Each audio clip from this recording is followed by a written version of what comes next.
Welcome back to Sports Medicine on Tap. My name is Brandon O'Line. I'm sitting at Neck of the Woods Brewing Company with my good friend Dr. Frey. What's going on? Happy New Year. How are you? I'm doing well, man. Happy New Year to you as well. I know it's crazy that we were just talking right before we hit the record button that this may have been our longest layoff in show history potentially. It has to be. Like, it's been so long I almost forget why we skipped a couple weeks or whatnot. Right. Obviously, we got hit with the holidays being right on a Wednesday, with That's Christmas on a Wednesday, New Year's on a Wednesday. That meant the eves of those eves are all on Tuesday nights. No shows then. No shot that was going to work out. Right. But and it just life just came at us quick. And the December or early to mid-December, there was there was stuff going on. Yeah, just life. You were on call. I got busy with kids or whatever the case was, and it just kind of happened. And then I think last week could have worked. Last week we could have done a show, and my son was wrestling. They had a big match, and I felt like I really needed to be there. I wanted to be there, so we bagged it. And life happens. Life happens. And it's just one of those things. And not that plenty of injuries happen around the leagues, if you will, the professional leagues. And you and I have kept in touch. We've talked about a little this and that, as we go on. Probably missed a few good ones along the way. A couple, but that happens. It's definitely it just par for the course, if you will. Yeah, and then we got a couple good ones to talk about. Yeah, exactly. Now. And then we come back with a vengeance, if you will. We got a little list here to go over, just to kind of recap recent NFL news. The NFL Wild Card weekend just passed. Yeah. So naturally, with that, a great slate of games all weekend long, which was fantastic. I know. Except for when your team loses. Yeah, when the Steelers didn't make it out too well. And they did not look good, man. No. Beat down. Yeah, they didn't. Yeah. They had a good start, and they kind of like peaked in the middle, and then started to taper down at the end, and then just. Yeah. I think I just saw a report today. They're talking about Mike Tomlin. I think the last 5 seasons, like first round of playoff exits, just. I think it's 8 seasons. Haven't gotten past the first round. And it's pretty crushing defeats each time. Yeah. And it's very frustrating. How do you get out of purgatory, like that upper level mediocrity where you don't ever have a really good pick and you just you're kind of stuck, right? You're just in the middle every time, and then if you try to make moves or do something with it, it just doesn't end well. That was the whole trust the process theory to try to get out of that, and I don't think it works out well in the NFL, but yeah. And kudos to Mike Tomlin. The guy never has an under 500 season. It is amazing. He knows how to coach a good football team, but it's a matter of, like you said, getting out of that purgatory and going on the upside of that, getting above all that other stuff. So before we go ahead and get into our show, we're going to give a quick shout out to our sponsors. This show is sponsored by Virtual Orthopedics and Spine. From runner's knee to dog walker's hip to yard work, back week, and laptop wrist, they have a doc for that. So find the right specialist for you at virtua.org/ortho. So tonight, we got together and we want to talk about some interesting injuries that happened over this past weekend. A big one notably, as again, we tend to have a little bit of favoritism towards Philly sports. Of course. Nakobe Dean, the linebacker for the Eagles, went down with a Patellar Tendon tear with a big hit to the Eagles defense. Yeah, big year, man. I don't know I don't know if he's been recognized sort of nationally for just what an impact he's had this year. Yeah. No, and I think now he has, which is like it's always one of those weird things where, like, in hindsight, you always appreciate what you have when it's gone or whatnot. Right. And then afterwards, a lot of the reports, and when I was doing my little notes for the shows, and it's Nakobe Dean goes down during breakout year, all this stuff, and he hasn't had the perfect NFL start to his career. He had a Liz Frank injury last year. Missed a little bit of time. Right. So it's just tough to see him go down again with another big injury, and especially not that you ever want to see these, but to look into next year, you would hope that something like this would happen early on the season. Right. And now we're talking. We're in January now, and camp starts in August. That's 7 months after patellar tendon repair, and that's not usually how that works out too well. Yeah. So it's a really tough injury. We actually talked about this one once before, way back when, J.C. Jackson, and we don't see it as frequently as we see a lot of the other injuries that we talk about, right? And, in professional sports and in the NFL. Mm-hmm. But it is a fairly potentially devastating injury. Mm-hmm. Sometimes people are just not the same. Right? Yeah. there are, typically this is a surgical injury, right? Like almost every single time someone has this tear, it's they're getting surgery to repair this. Right. And it's, the Patellar Tendon is a tendon ligament that connects, it's basically the last part of what we call the extensor mechanism. Yeah. Your thigh, your quads go into your quad tendon, goes to your kneecap, your patella, which goes to your patella tendon, and which attaches to your shin bone. And if you try to straighten out your leg when your quads contract, that's what brings it up. Right. This whole chain. Yep. Disrupt the chain, got a problem. Yeah. Big time. And with these guys, you tear that tendon, it can tear in one of three. Not with these guys, with everybody. It can tear generally one of three different places. It can tear directly off of the bone, off the patella. It can tear right in the middle, or it can tear directly off of the shin bone. By far, the most common is off of the patella. Right. I hope for his sake that's what happened here. Right. Right. So the ones that happen in the middle, we call mid-substance tears.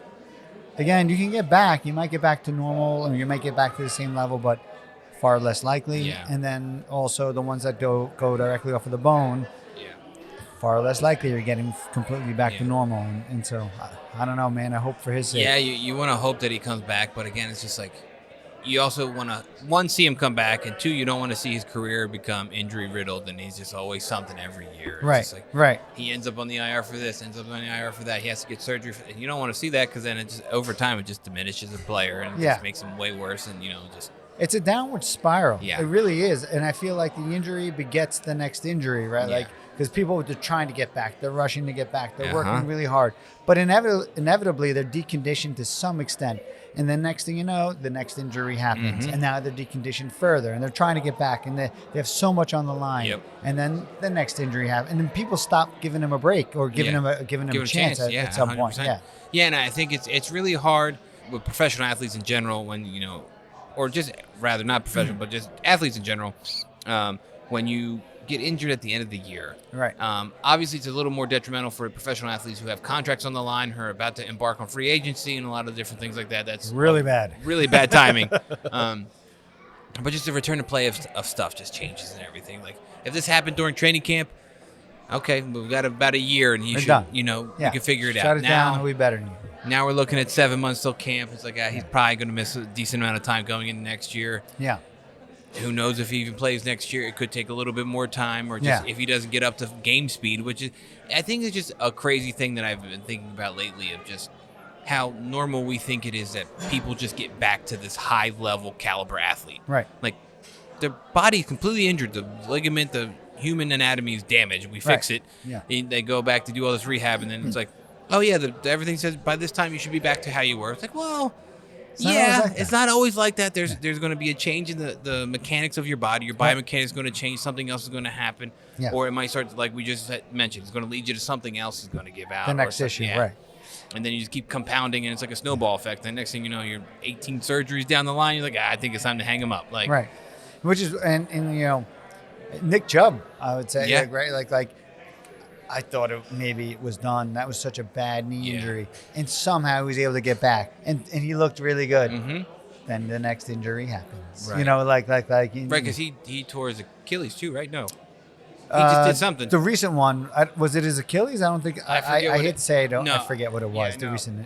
This year's injury. I forget what it was. I'll look it up. But like, that's what we worry about, right? Like that's right. And then also the other thing that we talk about with these guys, right? Like, on this level, it's not just the NFL, but on a professional level, the margin of error is so small that any loss of strength, the loss of explosiveness, even like the little bit of loss of proprioception sometimes, like that is enough to, like, you're not quite good enough anymore to make it on this level. He fractured his foot.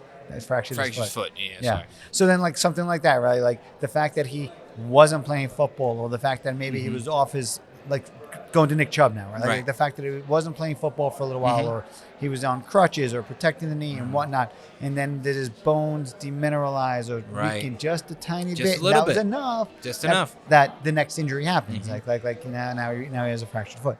It's it's a downward spiral. It's unfortunate, highly unfortunate for these high level athletes. A couple years in a row now for Nakobe Dean, and he really just had such a good year.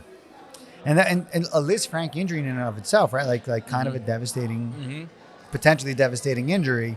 now this Patellar Tendon tear. And it's interesting too in that like he got lucky with his Lisfranc. He didn't need surgery. He rehabbed it, came back. Right.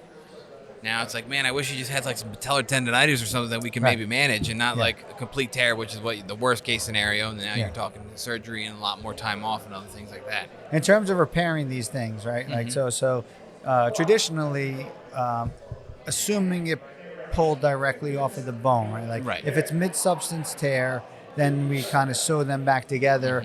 If it pulls directly off a bone, traditionally what we used to do is 3 little drill holes that go from the bottom of the kneecap to the top of the kneecap. Put these stitches into the tendon. You pass those sutures through from the bottom to the top and tie them over the top of the kneecap, and that's how you kind of push the tendon back up against the bottom of the bone until it heals, and hold it there until it heals. More recently, I'm going to say the last 8 years, something or other, in that vicinity, we've converted over into doing more what we call an anchor repair. So stitches in the tendon, and it gets anchored to the bone. There's actually lower rate of re-tear, lower rate of gapping. Gapping is a real problem. If the tendon isn't right up against the bone, now that whole mechanism, that extensor mechanism we were just talking about, the rope is too long. You lose your last little bit of extension because the rope is too long. Right. The anchor repair seems to be better.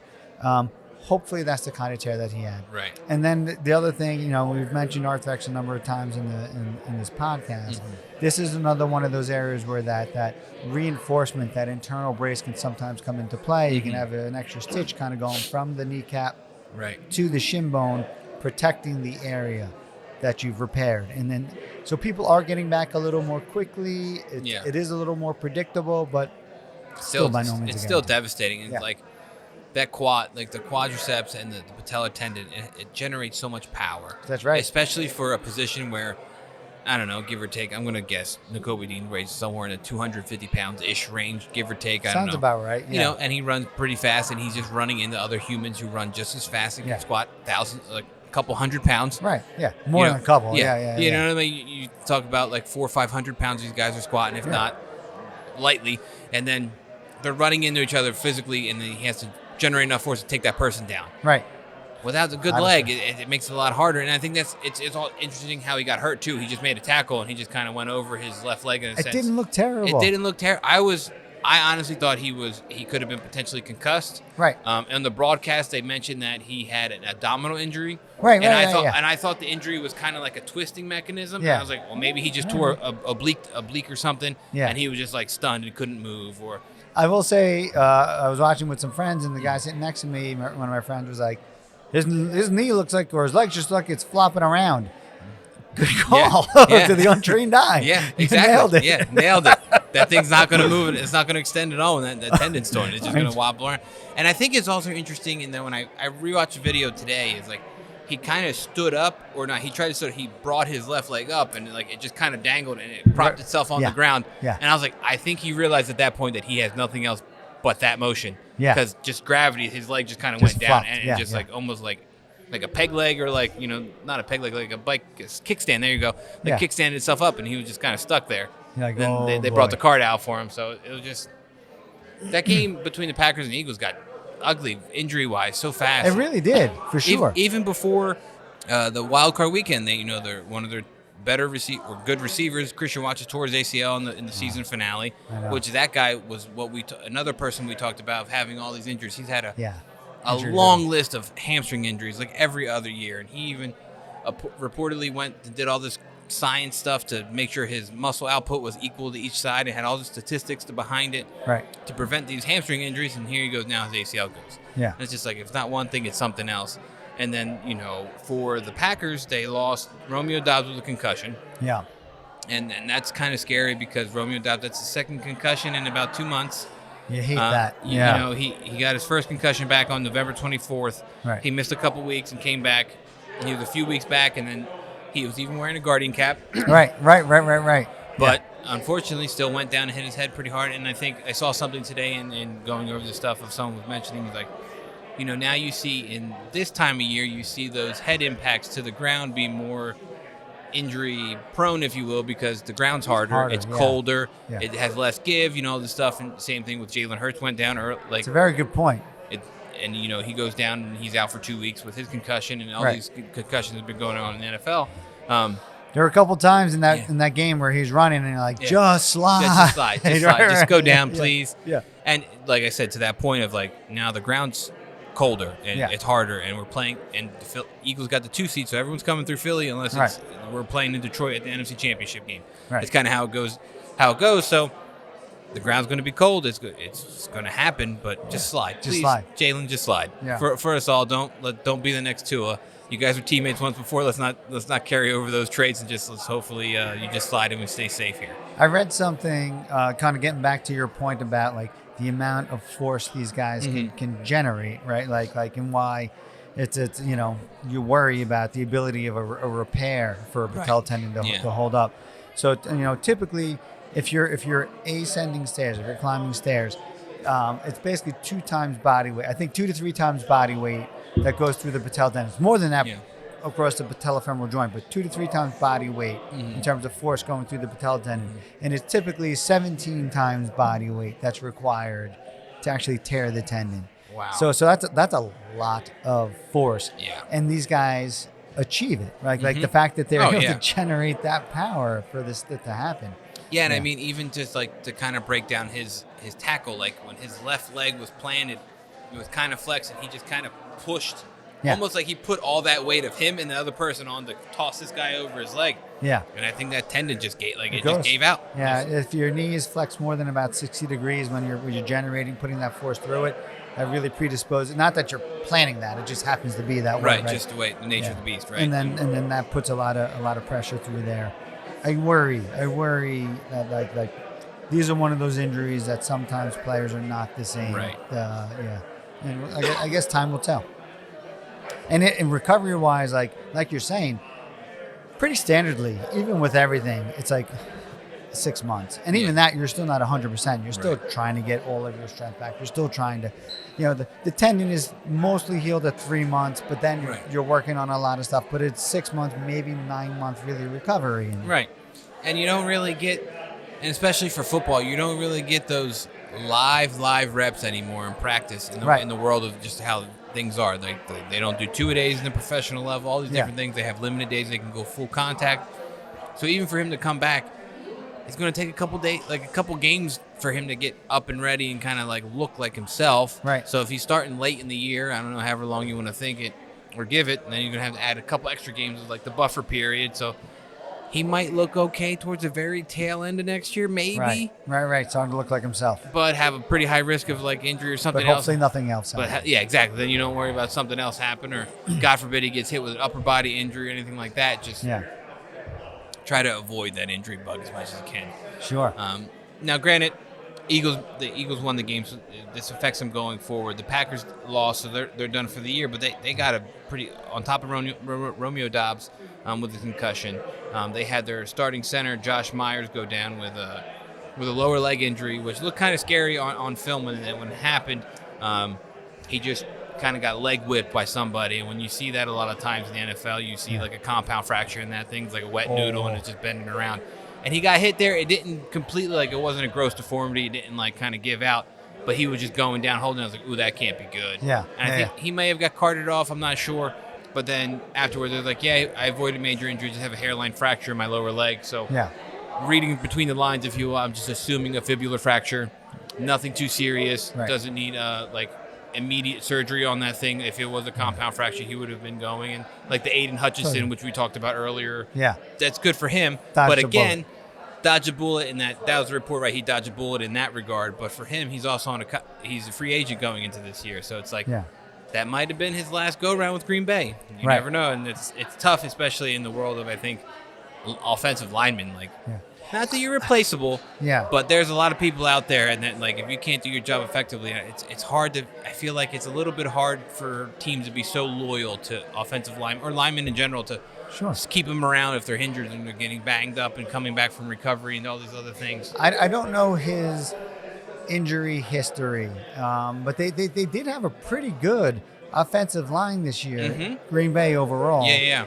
And so it could go like sometimes you have this, and I know that the guys in the NFL that are treating these injuries know this stuff well enough where like you do the X-ray you see a little crack in the fibula, assuming that's what it is. Mm-hmm. And, depending on where it is, you make sure you check the ankle, right? Make sure it's not this Mason-Uve type fracture. There's this this injury that extends all the way down to the ankle and gets assuming it's not that.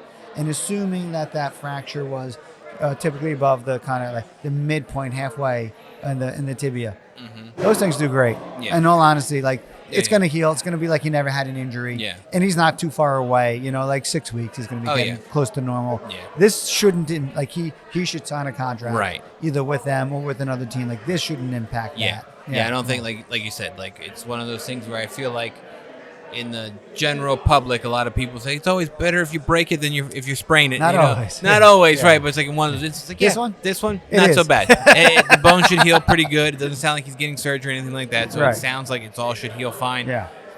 He has plenty of time for the off season. He'll be back. He'll be ready for OTAs and other things like that. 100%. So that won't be a problem. For sure. Sure.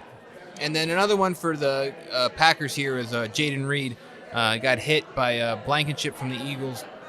I was concerned that he fractured his humerus by the hit because he was kind of flexing. He just took a shoulder pad and just all shouldered right to his arm. Yeah. And his arm just kind of went right down. And I was like, he might have broke his humerus. And the slow-mo video they showed at first, it looked kind of weird. And I was like, I don't know. Is that thing like just loose and hanging?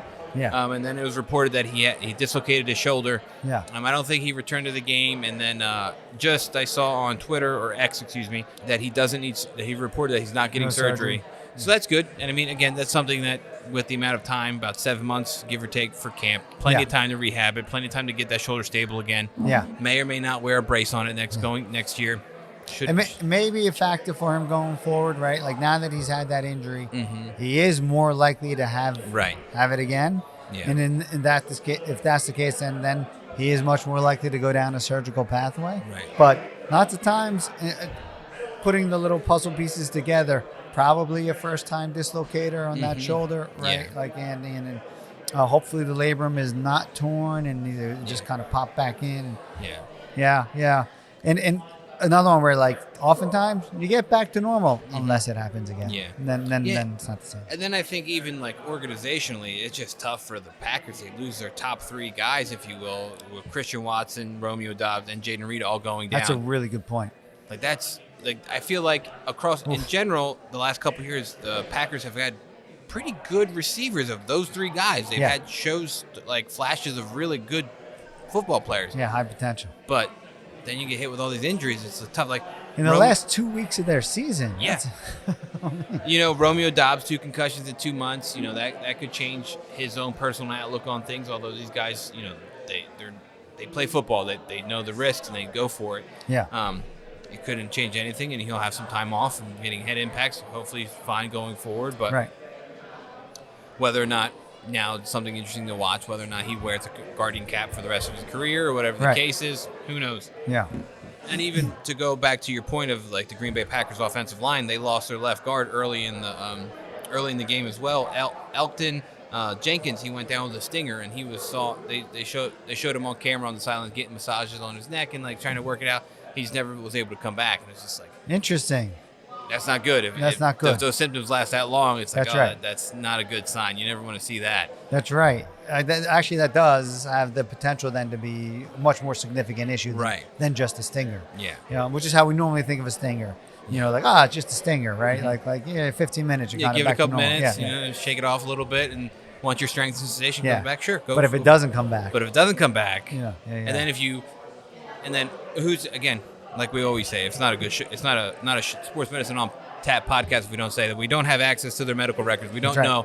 We don't know if this is his first stinger. Yeah. If it's his 8th stinger or however.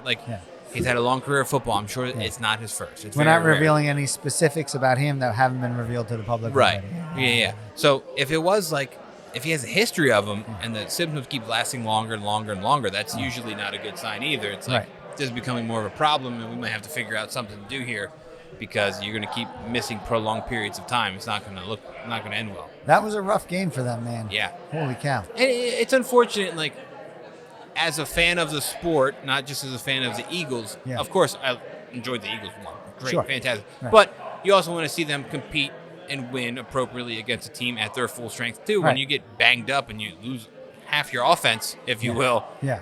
I think at one point in time they had one healthy wide receiver on the depth chart, like in the game, like actively playing that, like, or on the depth chart as that position. I think they probably put some tight ends out there or whatever the case was. Yeah. Unfortunate. Yeah. So who else do I have next here? Just that one picture I sent you over the past weekend of the story of Patrick Queen, the linebacker from the Pittsburgh Steelers, I thought was interesting. Former linebacker for the Baltimore Ravens. Right. Apparently, it was reported that he had the flu, a really bad bout of the flu before the game. He received. There was a number of guys on the team that had the flu. Not Yeah. that I'm making any excuses because they got their butts handed to them. But, Right. but yeah, like I know Boswell had the flu. There's a few different guys. Yeah. Yeah. So but Patrick Queen has the flu. Patrick Queen has the flu. Got 4 IV bags before the game. Had 10. I think he had 10 tackles, 6 solo tackles. Right. Made a decent impact on the game, at least in the stat Always sheet. does, man. He's a Always good player. does. And it's like, that's a pretty good flu game, if you Right. will. You know, Right. the Michael Jordan flu game was like the big, notorious flu game. Of course. Um, Comes back. But it looked like he was trying to exact some revenge right Yeah. there at the end of the And end of the game. if that picture we saw that we shared with each other is accurate from the end of the game, he was hugging Lamar Jackson all up in his face, Breathing right in his face. breathing right into his helmet, Yeah.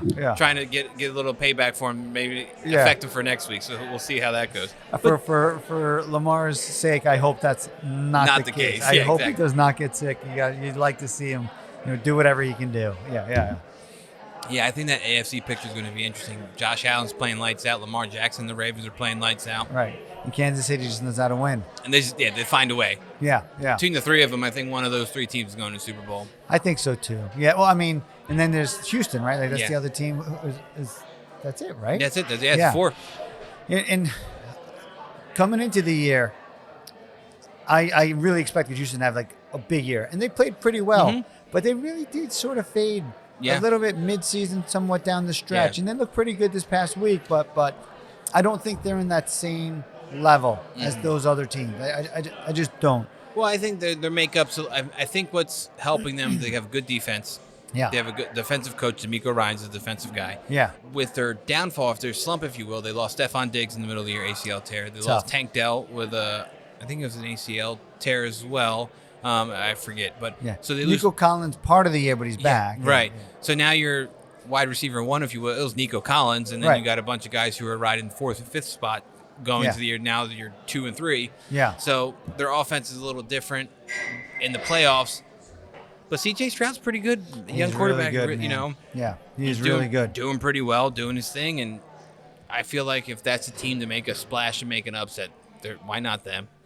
If ever there was an argument that a franchise quarterback means everything to a football team. Oh, yeah. Look at the last 4 teams standing in the AFC. Yeah. For the love of God. Uh-huh. Like, I mean, seriously. Right. No, for real. Yeah. I It's- mean, and I think even with that, and I think with the Broncos, they, Right. you know, And Bo Nix played so Bo well. Nix Yeah, so yeah, good, yeah. and it's just like they have a good. They're on the right path. Yeah. And it's tough, you know. Yeah, everyone wants to see that rookie just shock everybody and go all the way. It's just not. It's unlikely. It's not going to really happen every time. Right. But between Lamar, Allen, Mahomes, Stroud, like, what are the best quarterbacks in the NFL? Sure, those are the teams that are left. Of course. So we'll see what happens in that regard. I'm curious to see who comes out of the AFC going to the Super Bowl, and the AFC Championship would be interesting. And I was hoping so badly the Steelers would win. 1, because I'm a huge Steeler fan, but Right. then 2, it's fun. We do like my friends and I will do like a little like fun betting thing, and like you just get 2 teams. You randomly pick 2 teams, and I wound up with Kansas City and the Bills. And then if the Steelers win that game, I'm a shoo-in for rooting interest in the finals. You know what I mean? Yeah. They disappointed, because Right. I think there's one team that could really knock them, either one of those other 2, the Bills or the Chiefs, off. Is clearly the Ravens, man. They looked so good.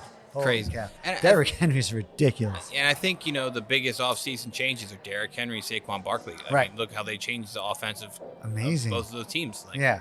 Who says running backs don't mean anything? Yeah, right? Like, and I think those 2 guys went out and just prove a point, whether they did it collectively or what, but they made a point this year of just like, running backs are kind of important. Right. They make a difference. And you can replace some athleticism, but you can't just replace that crazy talent of just, I mean, Derrick Henry is in a world of his own. He is a freak. Yeah, to be that big. That to be big, that strong, fast, and that strong. fast. Yeah, And yeah. that's- He it's- just wears down teams. Oh. Credit to Harbaugh, man, for Yeah. calling the game that he called. 13 straight runs between him and Lamar, and then realizing that TJ Watt was really kind of just zoning in, like Derrick Henry, and they're running the RPO, and TJ, clearly Watt was told, don't let Henry do this to you, right? So that first, that whatever it was, I think it was their second drive. Clearly, Lamar just pulls down the ball and goes with it because he sees Watt running right on by. And you play around TJ Watt when you play the Steelers. That's right. It makes sense. That's exactly it. And then when you do that, you have the ball for a very long time, and the defense that you're playing against gets very tired, right? And then Derrick Henry starts to just steamroll from that point forward. When you got someone, and then with Derrick Henry, they'll throw Justice Hill in there for a couple, give Derrick Henry a break. The defense is still out there; those guys don't get a break. They're not breaking, And then you get a refresh Derrick Henry coming at you after a 10-minute drive. It did reach a point where it looked like guys was just kind of ducking out of the way. Just get a shoelace, hopefully it trips him. You don't want to run straight into him, right? So we'll see what happens with that. Yeah. And then I think to go forward, back to the NFC, an injury I didn't see last night in the Rams game. Tyler Higbee, their tight end, left the game due to a chest injury, and he went to the hospital because he was spitting up blood. Per the report of Sean McVay, he was just spitting up a little bit of blood. They went and checked on him. It seemed like everything's okay. Yeah. Luckily, everything checked out, and then everybody on the reports and different outlets that I was reading today that they're expecting him to play on Sunday against the Eagles. So it seems just to be a little bit of a scare, something a little precautious. Went to the ER, checked everything out. Everything looked good. I'm scared of him. Yeah. Hopefully, it was just like a cut in his mouth. Yeah, something. I don't know. Spitting up blood is never a good sign. Good. No, not at all. And I think I was trying to find. I didn't watch much of the game, but I was trying to find the actual, if it was some crazy hit to his chest. He looked like he took a helmet to the chest, kind of ordinary play, if you will, for football. Yeah. Might have rocked him a little bit, and something happened on the sideline. He coughed up blood. This doesn't look Get him out of here. Let's get out of here and figure this out. And he's on the upper end, if you will, of his age. I think he's 34 or something like that. So just Sam Darnold, man, what happened? Oh, yeah, I don't know how much you watch, but the wheels started to come off in the last game of the season against Detroit. But that guy was on fire all year. It was pretty special. If you to see Geno Smith do what he's doing, which is really he's playing very well. To see Baker Mayfield come back and do what he's doing, and then to see Darnold do what he was doing, but then to see this was even worse than when he played with the Jets. He reached a point he couldn't. The guy's 5 feet away and he's missing him by 3 feet. Yeah. What is going on? Yeah, he just got hit with the yips at the wrong time. That's right. I think that's exactly what it is. Yeah. We've talked about it before. And it's funny. I was talking to one of my friends and he was asking me. He was like, after the Commanders won against the Buccaneers, it was obvious that per the bracket that the Eagles would play the winner of the Rams-Vikings game. He was asking, who would you rather see and play the Eagles? I was like, well, if we could, I'd rather have the Vikings because if the game was close for whatever reason and it was a 2-minute drill, I would have much more faith in the Eagles defense going against Sam Darnold than a Matthew Stafford in a 2-minute drill. The guy, Matt Stafford, is the guy who's known for comebacks in the fourth quarter. That guy is a clutch stud. And that team looks very, very good. At the right time. I know. Yeah. They're scary. They are. That team. Now, they looked even better than they are just because, the poor quarterback play last night. But they are a really good, down the stretch, they were kind of unbeatable. So that'll be a very interesting game. And it's also that we talked about Puka Nacua early in this year. He was out for a little bit. Now he's back full steam. That guy's amazing. Cooper Kupp is doing well. He's your number 2. Yeah, right? Former cow. triple crown, if you will. Right. And now he's a number 2 receiver, which is crazy to think about. But I think the Rams got hit with the injury bug early, so they were I'm amazed that they're in the playoffs doing well because they got it together week 5, just 6, in time and they're ran it. Ran it, right. Yeah. Week 5 or 6, I was seeing, news reporters, Rams are done. Matt Stafford should retire this. Now he's in the playoffs. Yeah. Good team, good coach. They're a little bit scary. Mm-hmm. That game is not a foregone conclusion for the Eagles. Yeah. No, and even the Eagles already played the Rams this year, and you can't even look at they beat them before, but different team. I'm sure they got more people back that was there from before and whatnot. So see how it all shakes down come Sunday. Hope for the best, but never know. And it also interesting to see if it plays a factor too. Is with all these fires in California, they already moved. They moved the game last night to Arizona. Yeah. Who knows what it's going to be like logistically for the Rams this week? Are they just going to stay here on the East Coast the whole time, or whatever the case is, or they're going to move somewhere else and do camp or practice for the week, pending how their facilities are and other things like that. So my nephew goes to UCLA. He got evacuated earlier this week. He's back at home. But like, man, that's a drop in the bucket to what's going on to some of those families. Oh yeah. The whole like entire town. It's not. It's bad enough like if your house burns down, right? Like, but everybody's house burned. Like unbelievable. It is unbelievable. Like, how do you bounce back from that? Yeah. That whole sad. situation. There's so many things you could deep dive into, and just Right. all of it is just crazy. Yeah. It's just crazy. It's super unfortunate. Hopefully they find a way to figure some things out and people get the help they need. I don't even know where to start. Like, you just help if you can. Find a way to help. It will be a slog, right? Like this is something that's it's gonna be a long time. And you just have to it's terrible, but just hunker down and take it one day at a time. Exactly. Yeah. Heavy stuff. Yeah. So I think the last part of our conversation tonight is something that we talked about about a week ago. Talk about heavy. Yeah. Deshaun Watson was back in the news, and the Cleveland Browns are way out of the playoffs. They're not playing right now, but Deshaun Watson re-tore his Achilles. This may be good news for the Browns. For the Browns. It may be good news for the Browns, and we're gonna get into that too. So just a little bit of history. The Cleveland Browns quarterback Deshaun Watson tore his right Achilles back in October, and he had surgery on it October 25th of 2024. And then it was reported a couple days ago that he just had surgery again to re-repair, if you will, the Achilles tendon, because he tore it again. And per the reports, this is where it gets really interesting, is that he, quote unquote, rolled his ankle in Miami, and he was feeling some discomfort in his ankle during his exit physical, and they got an MRI, and the MRI showed that he re-tore the tendon. And that is a tough circle of things. Again, you're talking almost 3 months of recovery in an Achilles surgery, so like he was probably making decent progress. Yeah. And now he's back to square one, and now we're in January, and then that puts his season at question for next year. Next year for sure, if he's even starting late or if he's even playing at all. Yeah, very, very questionable at this particular point. We've talked about Achilles tendon tears on more than one occasion now on this show. And we've talked about the progress that has been made in terms of repairing these and people getting back too quickly.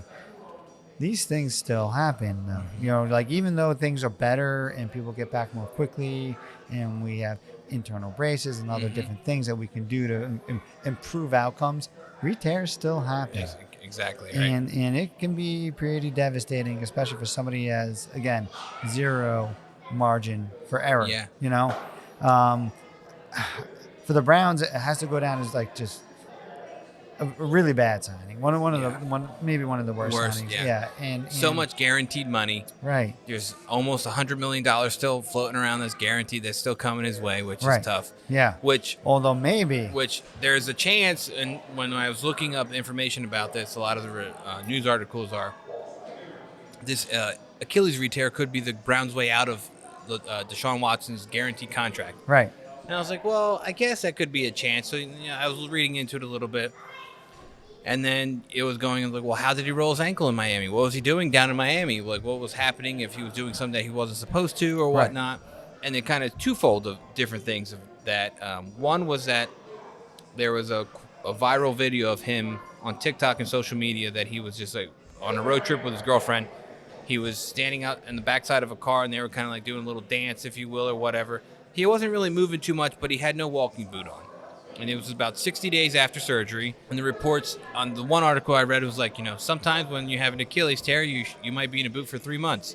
And so I saw that, I was like, I saw that, and I was like, well, that's a good point if that's the protocol that he's under, if he was supposed to be in a boot for 3 months. Yeah. But I was like, the time frame doesn't sound exactly right to me. So you looked up some protocols. Yeah. And by week 9, most of them are out progressing into a shoe. Yeah. They're stretching that. And that's 2 months at best. That's not 3 months. Right. So I was like, that idea is not so great. Yeah. And that's going to be the Cleveland Browns out. That's not their out. No. Not one TikTok video of him not in a walking boot, I don't think. Yeah. Now, however, the nature of him, however he rolled his ankle, could be in question, and what he was doing in that regard could void his contract. Right. And it's pretty interesting in that a lot of times in my world of, working college athletics, the off season comes around, or even in season, my athletes are very similar, do the stuff of just they'll go do other things. They'll go play basketball at the rec center. They'll go on a hike with their friends. They'll go do other things.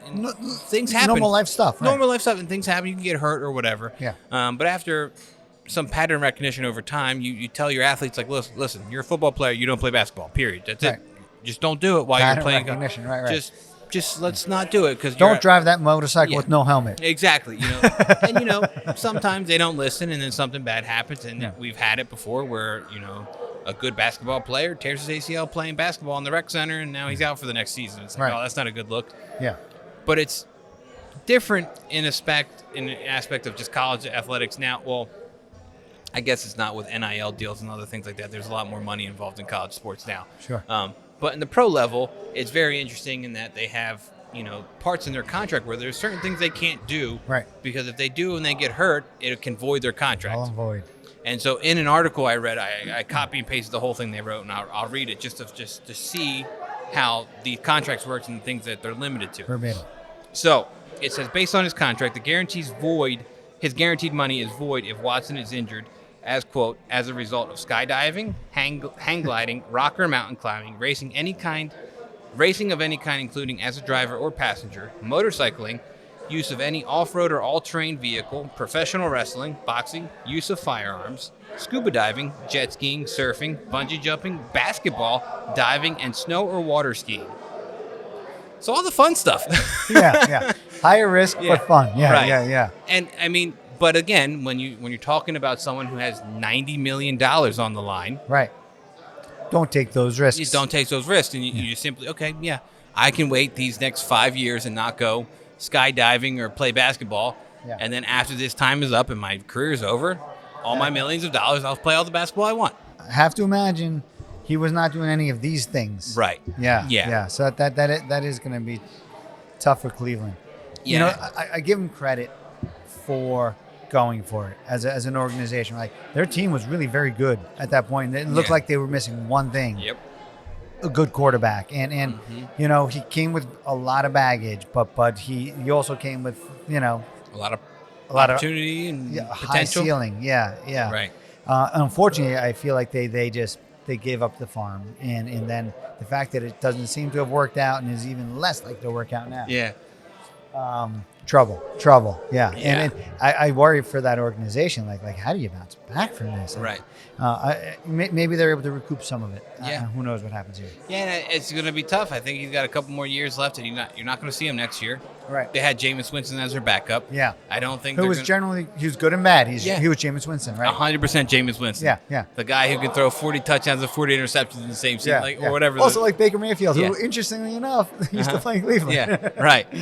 And it's funny to see those, these guys like the Geno Smith, who was kind of written off. And Jameis Winston was in Tampa Bay. The irony here. Yeah, right? The irony, right. So you would imagine that with the money that they probably don't really have, Cleveland's going to try to find someone to help them with the quarterback room. To fill that void. Yeah. I don't know. Find some. They're going to get Joe Flacco again. Do the Flacco thing to start the season. Hope for the best. That guy's amazing.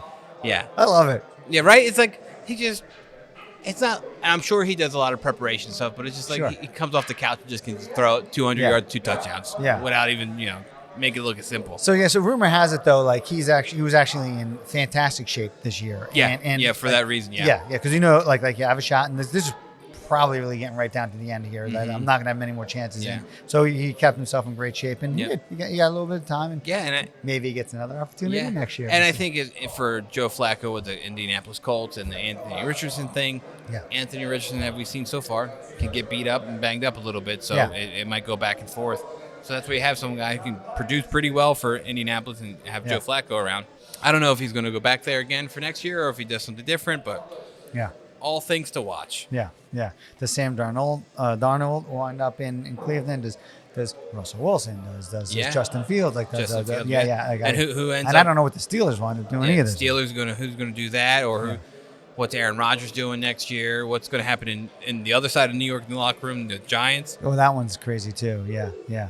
I don't know if Aaron Rodgers gets another opportunity. Do you think that he does? I mean, I feel like if he stays with the Jets are already kind of committed to him, so they might stay with him. But if they're changing all personnel inside they might be getting a new coach. Yeah. somebody was like, "Yeah, no, I think we're okay. Very true. Let's move on from this Aaron Rodgers project. It turns didn't over work. entirely. Didn't work out well. Right. And it's like, is the Aaron Rodgers thing a foreshadowing of what's going to happen in Cleveland when you sign a notable quarterback and starts tearing his Achilles? You run into all these problems and lack of production and all this stuff, and it's like It all falls apart. just a waste of a couple of years, unfortunately. Yeah. So yeah, I think we kind of hit about everything. We went through down the list of all the stuff that happened over the last couple weeks, if you will, of the NFL. Number of injuries this week in particular. Yeah. You know, it's just one of those things we definitely had to get back and get a show under our belts because it's been Too long, way too long. Yeah. And then we have a great week of divisional round of NFL football coming up. I love it. And then my favorite weekend is just a week away of the Championship Sunday, which is like double Super Bowl, if you will. You get four of the best teams competing. It's amazing. It's great. And then on Monday, college football, the national championship. Yep, national championship. Oh, just a great weekend of football. Can't beat it. Right. So before we go ahead and close out our tab, we're going to give a quick shout out to our sponsors, Virtual Orthopedics and Spine. From runner's knee and dog walker's hip, they got a doc for that. Yard work back and laptop wrist, they have a doc for that too. Virtual Orthopedics and Spine has over 120 providers, over 20 PT facilities, and more than 25 surgical centers all across South Jersey. So find the right specialist for you at virtual.org/ortho. Secondly, our Neck of the Woods Brewing Company friends giving us the best beer in all South Jersey. Brian's behind the bar giving us all the good stuff like usual. And Timber Reel Production helping us get this out to all of our supporters, our fans, our followers. So thank you. And then we'll see you next time. It definitely won't be 6 weeks to our next show. So appreciate everybody and have a good one.